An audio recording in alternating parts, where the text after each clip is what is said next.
Your time is running out. I'm talking here and now. I'm talking here and now. It's not about what you've done, it's about what you do. Welcome to the very first Kraft Fight Hunger Bowl video blog featuring our executive director, Gary Cavalli. Welcome, Doug. Thank you. Gary, tell us a little bit how the game first got started, and then let's talk a little bit about the involvement of our title sponsor, Kraft Foods. Well, again, Doug, the game started 10 years ago. It seems hard to believe it's been that long, but it came about largely as a result of three people getting together.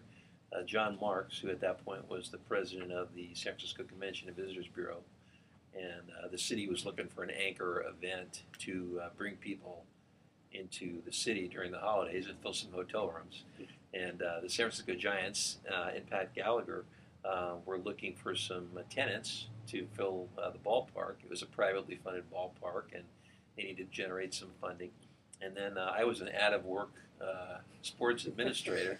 I had run a basketball league that crashed and burned, and was doing some consulting for the Giants. And so we got together, kicked around some ideas, and that's kind of how the bowl game started, to fill hotel rooms in San Francisco and to provide some business for what was at that point Pacific Bell Park and is now AT&T Park.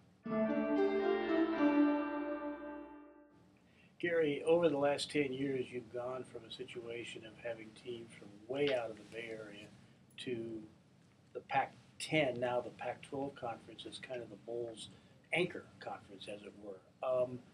Was this one of the major turning points in the Bowl's success? Yeah, and in fact, back to your original question, one of the other motivations which I forgot to mention was that there was a shortage of bowl games on the West Coast, and the NCAA and a number of the conferences were looking for another home for a bowl game on the West Coast, and thought San Francisco would be an optimum place to do that. So we started out with the Mountain West Conference in the Big East, then we evolved into the Pac-10, and now we have the Pac-12. And yes, I think as bowls have been asked for more and more money by conferences, and as the economic aspect of putting on a postseason event has gotten more and more important, it's clear that getting a local team or somebody in your geographic footprint that will, quote, travel well and bring a lot of fans and buy a lot of tickets has become more and more important for bowls. So, we started out with the Mountain West, and then we went to the Pac-12, and certainly having Cal in this game, a UCLA in this game, an Oregon State in this game, it's proven extremely successful for us. And then the one year we had Nevada, a team that could drive over the hill 3.5 hours, brought 20,000 people. So that's become a more and more important part of the game. So as in real estate, where it's location, location, location, in the bowl business, it's matchup, matchup, matchup. It is matchup, matchup. The city of San Francisco, one of the world's great cities. Teams that have come here before have had great times in San Francisco, and the word of mouth part of it spreads to the other schools. You talk to a lot of people. What's the great allure of the city for these teams coming from out of town?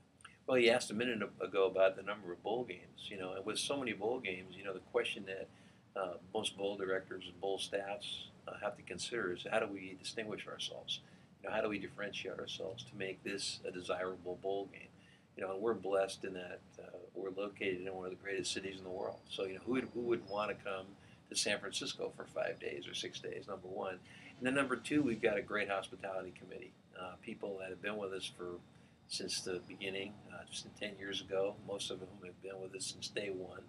And they just do a great job of taking care of the teams while they're here. So we have a national reputation as a bowl, a well-deserved reputation, I might add, as a bowl that takes care of the teams and shows them a great time. Tell the story of the legendary Florida State coach Bobby Bowden when he made his trip out to Alcatraz, which is a yearly staple of the bowl process in San Francisco. Well, Bobby Bowden had been to 20-something straight games before he'd come here to San Francisco, and we were kind of a new kid on the block. It was only our 5th year, and we were a little intimidated to be hosting, at that point, the winningest coach in college football history, a guy who played a bunch of BCS and national championship games, and can we measure up? Can we make sure that Florida State has a good time here. And I think we were aided by the fact that of their 99 players, only one of them had ever set foot in the state of California before. So, coming to the Bay Area, coming to San Francisco was a huge treat for those kids. But, Bowden had a great time. And, I still, every time I see him, he just tells me what a wonderful time they had. You guys know what you're doing. You put on a great show. We had a great time, but you remembered that there was still a football game to be played. And going to Alcatraz, he said, was the best experience of any bowl game he'd been to. So we were quite honored and quite thrilled that he had such a great time here and was so effusive in his praise. Gary, let's take a look at this year's projected matchup, the Pac-12 against Navy. Here we are, a third of the way into the season. The regular season seems to just fly right by. But what are some of the trends you're seeing first in the Pac-12? Well, I think the Pac-12 is really, really strong this year. There are a number of new coaches who are doing a great job. They've always had great coaches in the Pac-12, but when you bring in Rich Rodriguez and Jim Mora and Mike Leach and Todd Graham, you definitely have brought in 4 high-quality, nationally respected coaches. And when you have those folks joining, Chip Kelly, I almost forgot his first name, when you have him joining Chip Kelly up at Oregon, and David Shaw at Stanford, who was, coach of the year in his first year, and Lane Kiffin, who did a pretty darn good job of keeping USC motivated when they were on probation. That's a pretty formidable group. Mm-hmm. So this year, I think the Pac-12 has 7, 8, 9 teams potentially that are going to qualify for bowl games, which should be fantastic. Well, certainly it would help from a number of games standpoint, but what are some of the surprises so far in the Pac-12 in your estimation?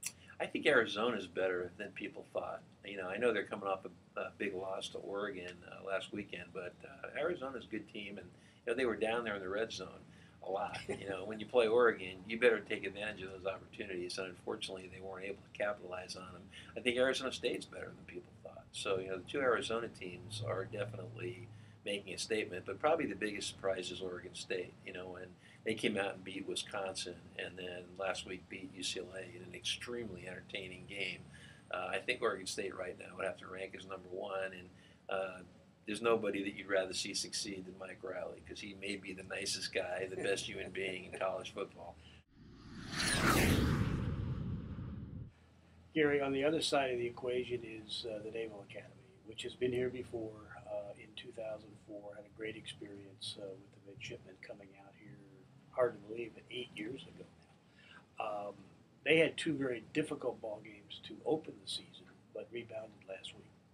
That's true. I think when we were looking at the schedule this year, we had penciled them in to be 0-2, and Notre Dame and Penn State didn't disappoint. They beat them. And we obviously thought they had a great chance of winning last week at VMI. So they're 1-2, and look at the schedule. There's certainly plenty of winnable games left on the Navy schedule, but they've got a couple of tough ones coming up in San Jose State, which is playing very, very well, and then the following week at Air Force, and that Commander-in-Chief's trophy is a big deal on the Armed Forces, so that's a blood match when they play Air Force every year. So I'm going to go out this weekend to see the Navy-San Jose State game. I'm really looking forward to it, and I think it'll be a terrific game, and we'll learn more about both teams in that game. The pageantry of college football is particularly evident with the service academies, and when the service academy comes to your city, that energizes an awful lot of people. Oh, it really does. I mean, I'll never forget 2004 when Navy came out and this midshipmen did the march on to the field. It was amazing. I mean, I got tingles, and there were people crying. They were so moved by it, And then when we had the flyover, so that kind of pageantry is really something special. We certainly hope to take advantage of that again this year.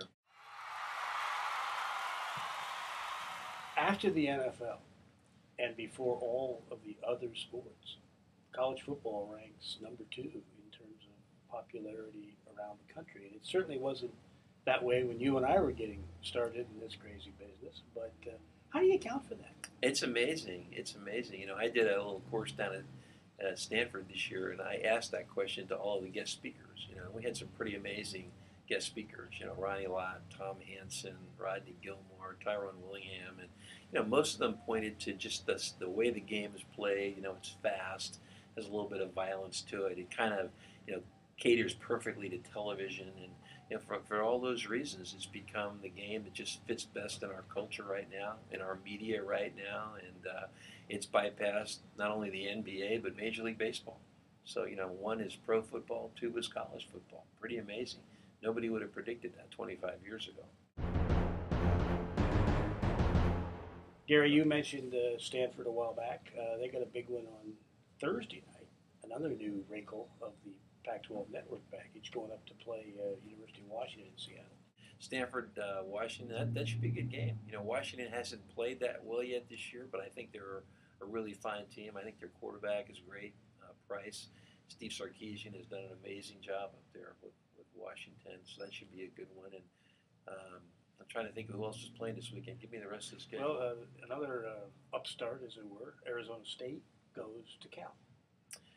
Arizona State, one of the surprise teams in the league, playing really, really well. They really took it to Utah last week, and before that, they really took it to Illinois. I think they're playing really well. Cal has traditionally played very well against them at home, so that's a very important game for both teams. Cal needs to get back on the winning track, and I think Arizona State is still trying to prove to people they're not a fluke. Oregon State on the road for the second straight week, this time down in the desert in Arizona. Another huge game. Oregon State coming off a huge win, two huge wins really over Wisconsin and UCLA. Arizona wanting to bounce back, real hard after losing to Oregon at home. That's going to be a Donnybrook, I think. That should be a great game. And finally, a game of great interest to us, San Jose State and Navy. How do you see that? I'll be there. I've got a bowl meeting in Las Vegas. We belong to an association called the Football Bowl Association. We have annual meetings every year in April. And this year, we're also adding regional meetings.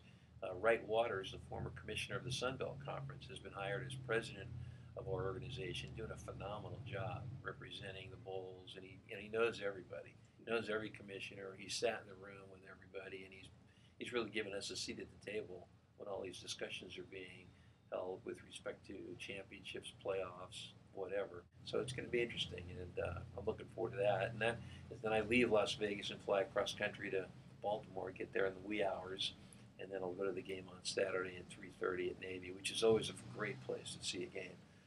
And Chet Gladchuk, the AD at Navy, is an old friend of mine. I'm really looking forward to seeing him and his wife, Kathy. And then, of course, the Spartans, they have to make a eastward trek, and I did a little checking into this. The last time they played in the Eastern time zone was in 2003 when they went to Florida. So their success east of the Mississippi is not great, but they're a much better team. Mike McIntyre is doing a fantastic job. I think he's one of the best young coaches in the country, and he's really done a great job rebuilding that program in the last 2-3 years. They almost beat Stanford, which is now ranked number 8 in the country. So San Jose State's a great program. We should probably mention our title sponsor. Yeah. You notice we have product placement here. And, like on any movie set you see today or any TV, you've got product placement. And, we're blessed to have a great title sponsor in Kraft Foods.